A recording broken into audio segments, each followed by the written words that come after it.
like you will get supplements, performance enhancing drugs by accident in with supplements that aren't supposed to have them. That's what DILLIAN's going to say. Tainted supplement. Here, how about you test this? Look, do you see it? It's in there. Bang, done. And then he'll get a reduced sentence.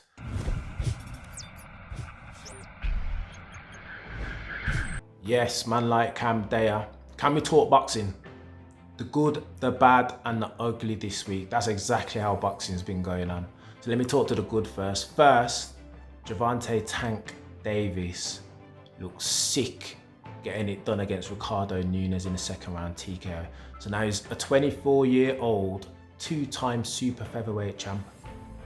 Can't hate that. Can't hate that. Have to love his aggression. Reminded me of Gerald McClellan back in the day, particularly against Julian Jackson the first time. The way he wields his punches with bad intentions, all of the hooks coming with serious moments. He's a dangerous dude, but let me tell you what impressed me more. His defense. His defense in the second round came out, gave the dude a different look. High guard. Let me stand up in front of this geezer, wear him out a little bit, just like Daddy Floyd used to do back in the day. Immense, very, very intelligent. First round comes out, gets into a bit of a jabbing match with him just to see how quick this dude is. Downloading the information and understanding very quickly the line of least resistance to getting the TKO or even the victory. Sick, super patient, super patient. I know it was only 2 rounds ultimately, but I feel like Tank of a couple of years ago would have run in there and tried to get it done in the first round without doing the download and a bit of R&D to understand exactly how he could get this done quickest. Now I know Gervonta's had issues outside the ring. He's been arrested twice. People have questioned his work ethic. He's also had weight issues. I mean, I know he's weighed in overweight a couple of different times. He seems to be over these problems, man. I'm really now I'm liking what I see still. I really didn't want to be the first on the Tank bandwagon. Sports fans always tend to talk in extremities, and it does my head in, man. It does my head in. There is no middle road. There are no shades of grey. Hence why I didn't want to jump on this guy as the next best thing, the next Floyd or the next Mike Tyson or even the next Gerald McClellan. Heard them all. Just let him grow organically, man. And in this fight, it feels like he's cured himself of those outside the ring problems. He looked very, very focused. He looked like he'd gone away and learned new stuff. Patience, strategy, tactics, defense looked slick, power still there. Gotta rate this dude, man. Really gotta rate it. Every punch delivered with serious intent and at the right time. Not gonna go out there from the first bell and just start swinging, trying to TKO a man. Really rate him. What's next for him? So I dropped a video on Instagram saying that I really want for Bob Arum and Al Heyman of PBC to pull their finger out and get it done between Lomachenko and Tank now. And the reason why I got a bit pissed off of it, yeah, is because boxing has this really bad habit of having a potential mega fight in the offering and saying, oh, we'll let it marinate. Let them get some more wins, let everybody get some more money before we make it happen. And then somebody goes and loses, and that really pisses me off. I don't want that to happen this time. See AJ and Deontay Wilder, case in point. AJ's gone to take another fight. Deontay Wilder's jostling for position and negotiating himself as the A side. And look what happened. Now that mega fight's, it's not completely gone, much less likely to happen than it was before. And definitely not for the same money. Make the fight happen, Bob. I know Tevin Farmer is there, doing his best Sweet Pea impression on the weekend, ducking and diving, looking immense. I just want to see him fight Loma. I swear there's only £5 difference. Tevin fights at 135 and Loma right now is campaigning at 140, if I remember rightly. Lomachenko's got a fight at the end of August. Luke Campbell, once he gets that out of the way, please, Tevin Farmer, maybe one more fight. Please, after that though, I want to see Gervonta Davis take on Lomachenko. Potentially the best 2 fighters in the world at the same weight. Do it, near enough. Do it, gotta get done. So I'm gonna talk about the bad with a solemn face. 2 deaths in boxing this week. I don't know what to say about that, man. Now we all know that that you can die in there, man. Boxing is a serious thing. The Queensberry rules don't mess about. You can die in there, but it's sad when two dudes die in the same week. It's sad when anyone dies in boxing, but we've had 2 deaths. What to do about it? People debating tightening up the rules, earlier stoppages potentially. You'll always have a contingent come out and say that boxing needs to be banned because it doesn't make sense, it's harmful and it's abusive to humans, and people are dying. I see the argument, man, but I've been watching boxing all my life. With any reward, there's risk to be had, right? No, I'm not justifying the deaths. I don't know what more could have been done. Maybe an earlier stoppage. Maybe corners need to come in for their fighter. Throw the towel in, man. There's no point being at Billy Big Bollocks. Bravery doesn't get you anything in this game. Not excessive bravery. You can be too brave in there, man, and that's when ultimately, unfortunately, sometimes these things happen. Sometimes corners just need to throw the towel in. What's wrong with that? I remember Raquel Pennington not too long ago getting pummeled by Amanda Nunes. Goes back to her corner, says, you know what, I think I'm done still. The corner says, no, go out there. 5th round, brethren, she's lost all 4 rounds. You think she's gonna knock out Amanda Nunes in that final round? Corners and fighters can be too brave.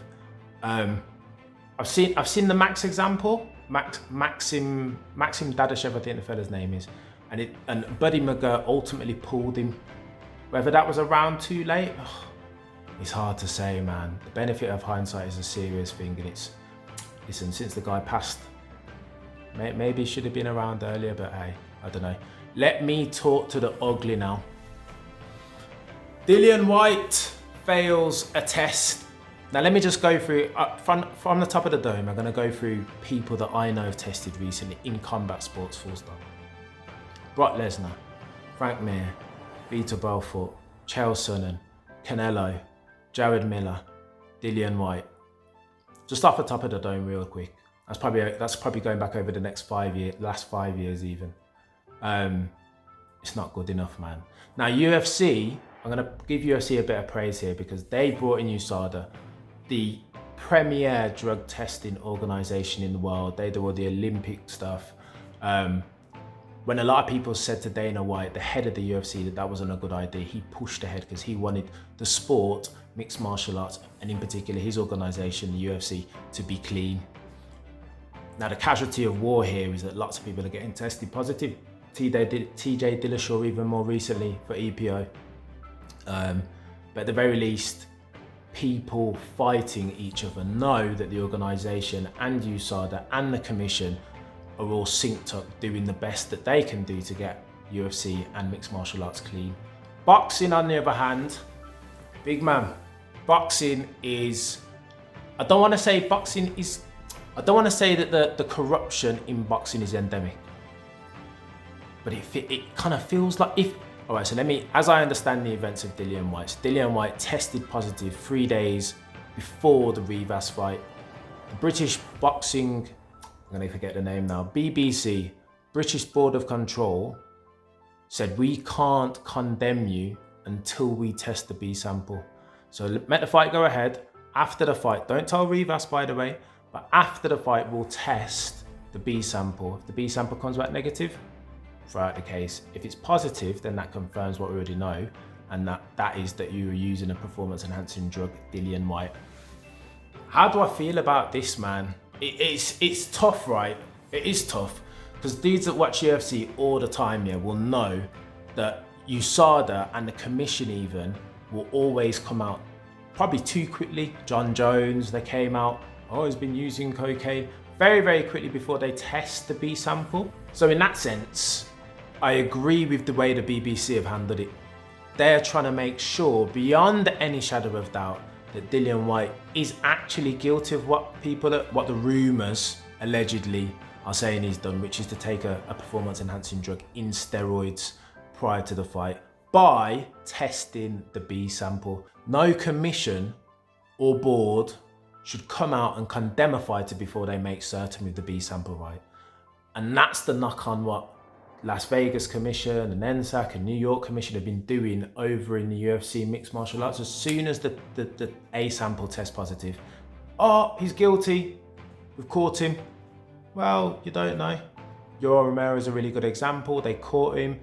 Tainted supplements. Recently got a payout of 27 million from the supplement company because the steroids or the performance enhancing drug even was in the supplement that he was taking. So we've got to make sure, but it looks bad. It looks bad, especially since DILLIAN tested positive already in 2013, I think. It looks really bad. And what makes it worse is that Eddie Hearn isn't addressing the problem in his statements. He's just saying, well, they passed him, and that just feels dodgy. Also, let's address the gloves. So they'd agreed, so the way that boxing works, right, you agree with your opponent what gloves each of you are gonna wear. Normally the A side, the person who's the champion or highest up the ranks gets to choose, and then the contender agrees or disagrees, and then they choose more gloves. So they'd agreed that they were gonna wear this set of gloves, and then at the last minute, DILLIAN's come back in and changed his mind, and once again, not let Rivas know. Stinks. It's poor form from DILLIAN and Matchroom, but I don't know. As a boxing fan, what else do you expect, really? Standard, bog standard. What next for DILLIAN though? People are talking about if he can't.